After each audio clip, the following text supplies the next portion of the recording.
اب میں یہ بات ہمیشہ کہتا ہوں اور مجھے بڑا اس پر وہ ایک انشراح بھی ہے کہ نبی صلی اللہ علیہ وسلم کی سیرت کا وہ پہلو جو اللہ کو پسند ہے. دیکھیں ہم جب کسی کی سیرت کا جائزہ لیں گے تو ہمارے سامنے ایک کوئی کرائیٹیریا ہوگا نا جس کی بنیاد پر ہم کہیں گے کہ فلانے آدمی کی سیرت یہ ہے. تو ہمارا اپنا ایک معیار ہے جس پر ہم پرکھتے ہیں.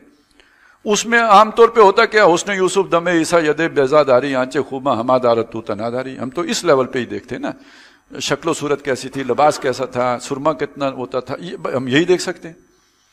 لیکن یہ کہ اللہ تعالیٰ, یا پھر یہ کہ آپ خاوند کیسے تھے, آپ شوہر کیسے تھے, آپ بھائی کیسے تھے, یہی کچھ ہمارے دیکھنے کا معیار ہے.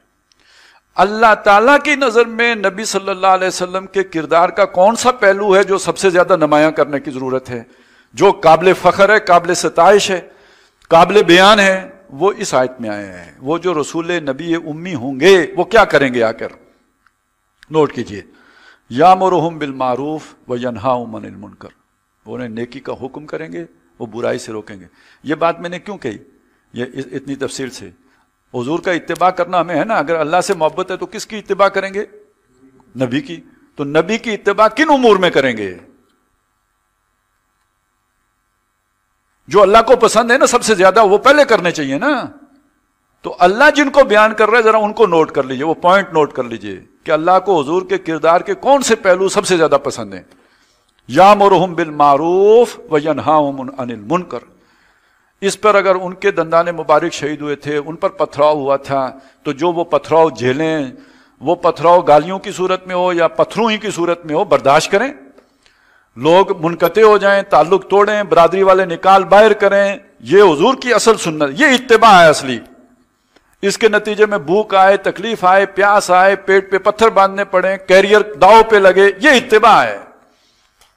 یہ اللہ کی محبت کا تقاضا ہے کہ جو آپ محمد صلی اللہ علیہ وسلم کی اتباع کر رہے ہیں. یامرہم بالمعروف وینہاہم عن المنکر. اور سب سے بڑا معروف اور سب سے بڑا منکر کیا ہے جس سے باقی معروف اور منکر پیدا ہوتے ہیں؟ سب سے بڑا معروف امر بالمعروف اقامت دین ہے, دین کو قائم کرو. سب سے بڑا منکر طاغوت کا غلبہ ہے, جہاں اللہ کی بجائے اتھارٹی کسی اور کے پاس ہو اس کو ختم کرو. باقی سارے منکرات اس منکر سے جنم لیں گے, اور باقی سارے معروفات اللہ کا دین غالب ہوگا تو اس سے نکلیں گے. تو یامرہم بالمعروف وینہاہم عن المنکر ویحل لہم الطیبات ویحرم علیہم الخبائث. وہ ان کے لیے تمام پاکیزہ چیزیں حلال کرتا ہے اور تمام خبیث چیزیں جو انسانوں کے لیے مضرت کا باعث نقصان دیں وہ حرام کرتے ہیں. اب یہاں اتباع کو کوئی فرق نہیں پڑتا, جو اللہ کے نبی حرام کر کے گئے ہوں اسے کھینچ تان کر حلال کیا جائے, اسلامی بنایا جائے اسے. پھر بھی بندہ بڑا پہنچا ہوا بزرگ کہلائے گا. تو یہ کام نہیں کرتے تھے کہ اسے جناب کان کو دوسری طرف سے پکڑیں, جو حرام ہے جو خبیث ہے اسے حرام بنائیں گے, اور جو طیب ہے اسے حلال کریں گے. یہ بھی حضور کا کام تھا. اور آخری سنیے, وَيَضَعُ عَنْهُمْ إِسْرَهُمْ. ان کے اوپر سے بوجھ ہٹاتے تھے. اسر اس بوجھ کو کہتے ہیں جس کے نیچے بندہ دب کے مر جائے, اٹھ نہ سکے جس بوجھ کو لے کر. حمل وہ بوجھ ہے جسے لے کے آپ چل سکیں. اسر وہ بوجھ ہے جس کے نیچے دب جائیں. وہ کون سے بوجھ ہیں؟ یہ معاشرے کے رواج, رسومات. اب آپ سنتے ہیں نا, مرنا بھی مشکل ہو گیا ہے. مرنے کے لیے بھی خرچہ چاہیے نا, تو مزدور مر گیا تو کیسے دفنائے گا کوئی؟ اور شادی ضرورت ہے نا, سب کی ضرورت ہے, امیروں کی بھی اور غریبوں کی بھی. اور اس کے ساتھ جو رواج آ گئے ہیں اس کے نیچے انسانیت دب گئی یا نہیں دب گئی؟ جس کی 3 بچیاں وہ دبا ہوا ہے یا نہیں دبا ہوا ہے؟ یضع عنہم اسرہم. ان کے یہ بوجھ ہٹائیں گے. اور یہ جو ریاستیں آج ہیں دنیا میں جو کہتے ہیں ماں جیسی, یہ پھپھا کوٹنی ہیں, یہ ماں جیسی ہیں جو اتنے ٹیکس لگا دیتی ہیں کہ بندہ اس کے نیچے دب کے رہ جاتا ہے. آپ اندازہ لگائیں اس دور میں ایک مزدور سارا دن کام کر کے 9 گھنٹے 8 گھنٹے 800 یا 900 روپیہ دیہڑی لے کے گیا, اور اس نے جا کے ماچس کی ڈبیا خریدی, اس پر بھی ٹیکس دیا, اور اس ٹیکس سے بعد چلیں ماچس کی ڈبیا پہ کتنا آپ کو تھوڑا ہی لگے گا, لیکن یہ قطرہ قطرہ جمع ہو کے جو دریا بنے گا تو کوئی ڈی سی اے سی عیاشی کرتا نظر آئے گا نا آپ کو. یہ نظام ہے آپ کا. تو باقی جن کا نام نہیں لیا جا سکتا وہ تو آپ خود سمجھ لیں, جس کا لیا جا سکتا ہے وہ میں نے لے لیا. لیکن یہ سوچیں کہ ان کے پاس یہ دولت آتی کہاں سے ہے؟ یہ ان غریبوں کا خون نچوڑ کے آتی ہے. تو یہ بوجھ ہٹائے ہیں لوگوں کے اوپر سے محمد رسول اللہ نے صلی اللہ علیہ وسلم. اور یہ اللہ کو یہ بات بہت پسند ہے. 3 ہی تو کریکٹرسٹکس ہیں جو بیان کیے ہیں. امر بالمعروف نہی عن المنکر، یحرم یحل لهم الطیبات ویحرم علیہم الخبائث یضع عنہم اسرہم والاغلال التی کانت علیہم. وہ توق جو ان کی گردنوں میں، وہ پیروں کی صورت میں ہوں، سیاستدانوں لیڈروں کی صورت میں ہوں، وہ کوئی اور جکڑ بندیوں کی صورت میں ہوں، یا یہ کہ جو ان کو شیطان نے مزین کر کے کیریئر کے نام پر جو پھندے ان میں پھنسا لیا ہو، یہ سارے توڑ کے محمد رسول اللہ نے نو انسانی کو آزاد کیا ہے. یہ سب سے بڑی خدمت ہے اللہ کی نگاہ میں محمد رسول اللہ کی. تو اتباع کا مطلب یہ ہے کہ پھر یہ کیجئے. تو فالذین آمنوا بہ، تو جو اس رسول نبی امی پر ایمان لائیں گے، وعزروہ، اور ان کی توقیر کریں گے، ان کی تعظیم کریں گے، ان کا ادب و احترام ملحوظ رکھیں گے، ونصروہ، یہ کام اکیلا نہیں ہو سکتا.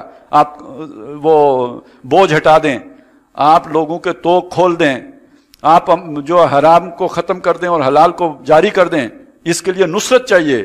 آپ امر بالمعروف دین قائم کریں، آپ نہی عن المنکر باطل کا بھیجا نکال دیں، اس کے لیے نصرت چاہیے، اس کے لیے ساتھی چاہیے، اس کے لیے مددگار چاہیے. تو جس نے اس رسول نبی امی کی اتباع اختیار کی، اس نے اس کی مدد بھی کرنی ہے. وَنَصَرُوهُ وَاتَّبَعُوا النُّورَ الَّذِي أُنزِلَ مَعَهُ، اور اس نے جنہوں نے اس نور کی پیروی کی جو ان رسول نبی امی کے ساتھ اتارا گیا، یعنی قرآن مجید. 4 کام جس نے کیے وہ اس نبی کا امتی ہے، اصلی والا، حقیقی والا، سچا، پکا اور کھرا اللہ کی نظر میں. یہ 4 کام کیے بغیر باقی وہ امتی ہیں جو نام کے امتی ہیں، اور ان کے بارے میں سخت خطرہ ہے کہ وہ یہ سمجھ رہے ہوں گے کہ ہم امتی ہیں، اور جب آخرت میں حضور کی طرف بڑھیں گے تو فرشتے انہیں روک دیں گے، اور حضور کہیں گے میرے امتیوں کو میری طرف آنے دو، تو فرشتے کہیں گے نہیں، ان کے اور کام تھے، اے نبی یہ آپ کے سنتوں پہ چلنے والے تو تھے نہیں. تو آپ نے اگر سچا امتی بننا ہے تو یہ کم از کم ہے. یہ پورا کرنے کے بعد پھر سائز آئے گا داڑھی کا، پھر مسئلہ اٹھے گا آپ نے کالر رکھا ہے یا نہیں رکھا، آستینیں کون سی رکھی ہیں، اور یہ کہ آپ نے پانچے کہاں پہ رکھے ہیں، اور آپ سرما ڈالتے ہیں یا نہیں ڈالتے ہیں، اور آپ امامہ باندھتے ہیں یا نہیں باندھتے ہیں. یہ بالکل ایسی بات ہے. یہ بلڈنگ آپ نے کھڑی کی ہے تو ٹائلوں کا مسئلہ، رنگ کا مسئلہ، فنیشنگ کا مسئلہ سٹرکچر کھڑا کرنے کے بعد آئے گا. سٹرکچر یہ ہے، یہ کھڑا کیے بغیر آپ ٹرکوں کے ٹرک ٹائلیں لے آئیں، تہجد جمع کر لیں، یہ سٹرکچر ہی نہیں ہے تو لگائیں گے کہاں؟ یہ زیب و آرائش کا سامان کدھر لگے گا؟ تو فالذین آمنوا بہ وعزروہ ونصروہ واتبعوا النور الذی انزل معہ اولئک هم المفلحون. وہ بامراد ہوں گے. ہر نعرہ مارنے والا عاشق نہیں بن جائے گا. وہ اس کا دعویٰ ہے کہ میں عاشق ہوں. اس عاشقی کے کچھ تقاضے ہیں جو جس نے یہ پورے کیے، یہ آداب بجا لائے، وہ سچا عاشق ہے، وہ سچا امتی ہے، وہ حقیقی امتی ہے. قل یا ایھا الناس، فرما دیجیے لوگو، انی رسول اللہ علیکم، میں تم سب کی طرف اللہ کا رسول ہوں. اب ذرا جس سیاق و سباق میں یہ بات آئی ہے سمجھیں. نوح علیہ السلام نے آ کے کیا کہا؟ انی رسول اللہ علیکم. لیکن کس کو کہا؟ یا قومی، اے میری قوم. ہر رسول نے یہی کہا. حضور بھی وہی بات کر رہے ہیں، رسول اللہ ہوں، اللہ کا رسول ہوں، تمہاری طرف ہوں. لیکن مراد صرف عربی ہیں؟ سنیے، جمیعاً، سب کے سب کی طرف، پوری نو انسانی، رحمت للعالمین، الذی لہ ملک السماوات والارض. اس اللہ کا رسول، اس کا پیغام لے کے آیا ہوں جو بادشاہ ہے آسمانوں کا اور زمین کا. لا الہ الا ہو. اچھا، آپ کو دین اس بادشاہ نے دیا جو آسمانوں اور زمین کا بادشاہ ہے. وہ دین جب لاہور پہنچا ہے، ماڈل ٹاؤن ای بلاک میں، تو اس دین وہ ریاست کا دین نہیں رہا. ریاست کا کوئی مذہب نہیں ہوتا. تو یہ ریاست جو ہے یہ زمین سے باہر کہیں واقع ہے، جس کائنات سے باہر ہے.